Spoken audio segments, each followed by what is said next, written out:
If the menu bar items are missing on our MacBook, especially after the macOS 27 Golden Gate update, you're up for a big surprise.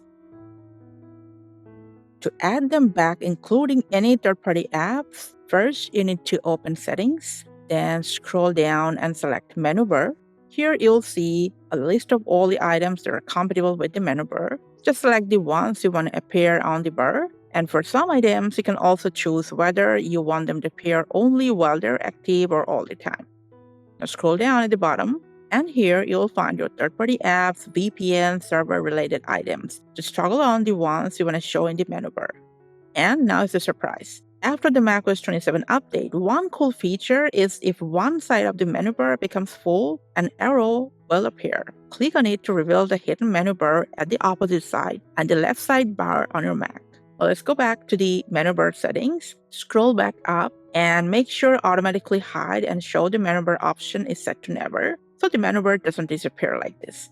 But there is one more thing I want to show you. If you go to Add Controls, and if you click the plus button next to maybe an available control, you will get the option to add that item to your menu bar along with the control center. And from here, you can select these items to your bar as well. And to remove an item, just go ahead and select the one you don't want. That's all.